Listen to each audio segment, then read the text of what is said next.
ওয়াইফকে তার প্রাইভেট পার্টে যে মরিচের গুঁড়া লাগিয়ে দিতে পারে, তার সংসার এমনিতেই পর এক মেয়েকে এভাবে শারীরিক নির্যাতন করছে, ভিডিও কলে সেক্স করছে, বিভিন্ন যৌনাকৃতি মানে বিকৃত যৌনাচার করছে, গ্রুপ সেক্স করছে। যে হক নষ্ট করেছে, লায়লার কাছ থেকে 2 কোটি টাকার উপরে খেয়েছে, 3টা গাড়ি কিনে নিয়েছে, 3টা বাইক কিনে নিয়েছে, একটা প্রাইভেট কার কিনে নিয়েছে। এই যে টাকাগুলো হাতিয়ে মামুনের মায়ের বিকাশে 1.5 লক্ষ টাকা ওমরা করার নামে মামুন অ্যাকাউন্টে হচ্ছে মামুনের মায়ের অ্যাকাউন্টে বিকাশে ইকরার মার কাছ থেকে 1.5 লক্ষ টাকা হাতিয়ে নিয়েছে।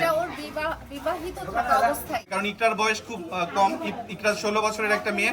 ওকে তখন বলে যে মোহনা জাস্ট আমার টাইম পাসের জন্য আসছে, আমার রিয়েল বউ হচ্ছে তুমি, এভাবে বলে সে টাকা হাতিয়ে নিয়ে ওমরা করতে গেছে।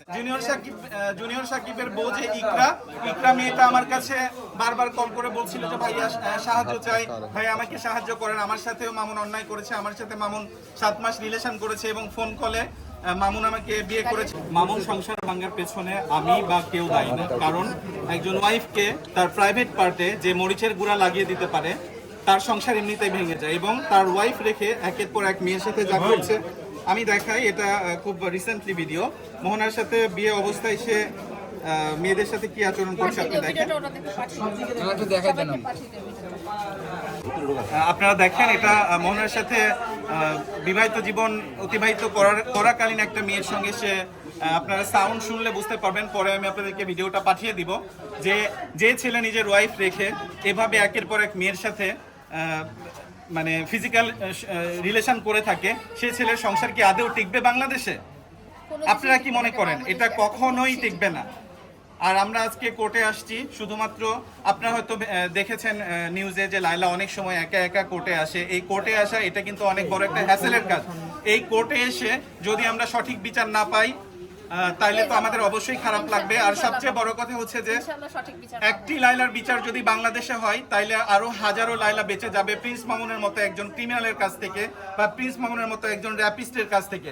কারণ সে একের পর এক মেয়েকে এভাবে শারীরিক নির্যাতন করছে, ভিডিও কলে সেক্স করছে, বিভিন্ন যৌনাকৃতি মানে বিকৃত যৌনাচার করছে, গ্রুপ সেক্স করছে।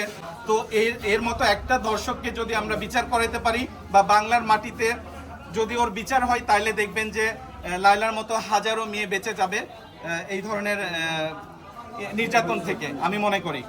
জুনিয়র সাকিবের বউর পাশে দেখলাম আপনি আবারও দাঁড়িয়েছেন এবং কথা হয়েছে, একটা ভিডিও প্রকাশ হয়েছে। আমি কোনো জুনিয়র সাকিবের বউর পিছনে দাঁড়াই নাই। জুনিয়র সাকিবের বউ যে ইকরা মেয়েটা আমার কাছে বারবার কল করে বলছিল যে ভাইয়া সাহায্য চাই, ভাই আমাকে সাহায্য করেন, আমার সাথেও মামুন অন্যায় করেছে, আমার সাথে মামুন 7 মাস রিলেশন করেছে এবং ফোন কলে মামুন আমাকে বিয়ে করেছে, তার সাক্ষী হচ্ছে তার মা।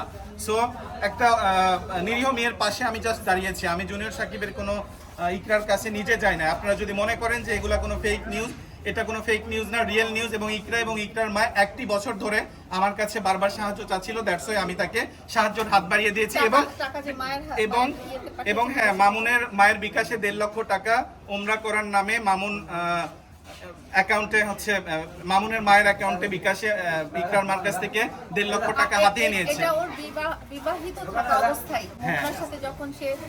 এবং ইকরার মায়ের দেওয়া একটা পাঞ্জাবি পরে সে মোহনার সঙ্গে যখন ডেটিং এ যায়, তখন ইকরার মা এটার ঘোর প্রতিবাদ জানায় যে আমার দেওয়া পাঞ্জাবি পরে তুমি মোহনার সাথে কেন গিয়েছো। তখন তাকে ম্যানিপুলেশন করে, কারণ ইকরার বয়স খুব কম, ইকরার 16 বছরের একটা মেয়ে।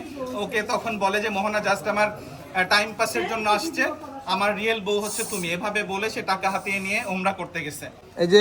এই কারণে আমি বলেছি যে ওর মতো প্রতারক এবং ওর মতো ভণ্ড বা ওর মতো একজন রেপিস্টের হজ কখনো কবুল হতে পারে না। জনগণ হয়তো বলে যে কেন হবে না। আমি এর আগে বলেছি যে লায়লার যে হক নষ্ট করেছে, লায়লার কাছ থেকে 2 কোটি টাকার উপরে খেয়েছে, 3টা গাড়ি কিনে নিয়েছে, 3টা বাইক কিনে নিয়েছে, একটা প্রাইভেট কার কিনে নিয়েছে। এই যে টাকাগুলো হাতিয়ে নিয়েছে, একটা মেয়েকে আর্থিকভাবে এভাবে হেনস্থা করেছে, শারীরিকভাবে নির্যাতন করেছে, তার কাছ থেকে ক্ষমা না চেয়ে কখনো তার হজ কবুল হবে না। আর আজকে আমি এসেছি শুধুমাত্র প্রিন্স মামুনের মতো প্রতারক ধর্ষকের ফাঁসি যেন হয় এই বাংলার মাটিতে, আমরা এটাই চাই। এবং আপনারা আমাদের পাশে থাকবেন, সহযোগিতা করবেন।